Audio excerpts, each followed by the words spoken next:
Hello guys, আশা করি আপনারা সবাই ভালো আছেন। আজকে একটি চমৎকার লেসন নিয়ে আলোচনা করব।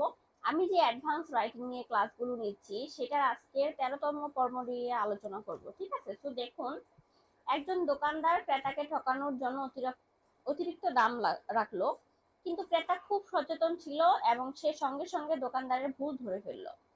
দোকানদার তখন বিব্রত হয়ে কম দামে পণ্য বিক্রি করলো। ঠিক আছে, তো এই যে সেন্টেন্সটা, এটাকে নর্মাল ওয়াইজ কিভাবে লিখেছি এবং অ্যাডভান্স ওয়েতে কিভাবে লিখেছি সেটা এখন দেখুন।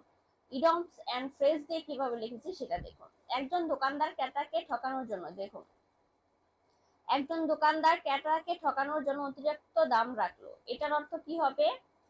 A shopkeeper charge a customer more to deceive him. ঠিক আছে, কিন্তু ক্রেতা খুব সচেতন ছিল এবং সে সঙ্গে সঙ্গে কি দোকানদারের ভুল ধরে ফেললো। এই যে দেখুন, সে সঙ্গে সঙ্গে দোকানদারের ভুল ধরে ফেললো। তো বাট দ্য কাস্টমার, দেখুন, but the customer was very alert and, এই দেখুন, immediately caught the shopkeeper trick. Okay, দোকানদার তখন বিব্রত হয়ে কম দামে পণ্য বিক্রি করলো। তাহলে কি হয়েছে দেখুন, the shopkeeper embarrassed had to sell the product at a lower price। ঠিক আছে, এখন এই সেন্টেন্সটাকে আপনি অ্যাডভান্স কিভাবে বানাবেন সেটা এখন দেখছি। দেখুন, a shopkeeper just a shopkeeper just charge a customer more to deceive him. ঠিক আছে, তো দেখুন, এটাকে হচ্ছে গিয়ে আপনি অ্যাডভান্স কিভাবে করবেন দেখুন। A shopkeeper tried to pull a fast one by overcharging a customer. However, the customer was as sharp as a track and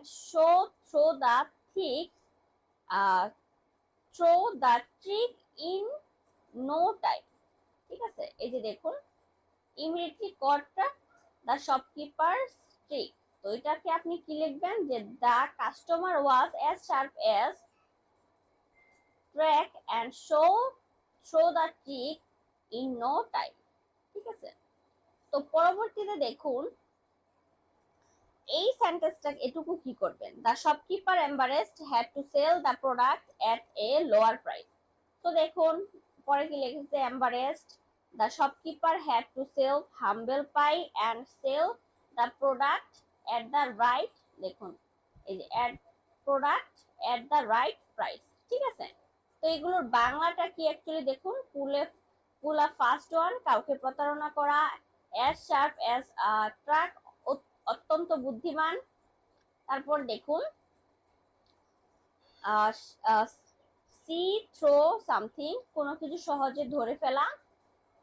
আচ্ছা, এটাতে দেখুন, ইট হাম্বল পাই মানে কি, নিজের ভুল স্বীকার করা। ঠিক আছে, তো আশা করি এই সেন্টেন্স গুলো আপনারা বুঝতে পেরেছেন। যদি কেউ বুঝতে না পারেন অবশ্যই আমাকে কমেন্ট করে জানাবেন যে ম্যাম আমি বুঝতে পারিনি, কোথায় বুঝতে পারেননি, আমি অবশ্যই আপনাদের বুঝিয়ে দেওয়ার ট্রাই করবো। সো আজকে এই পর্যন্তই, দেখা হবে অন্য কোনো ভিডিওতে। ততক্ষণ পর্যন্ত সবাই ভালো থাকবেন।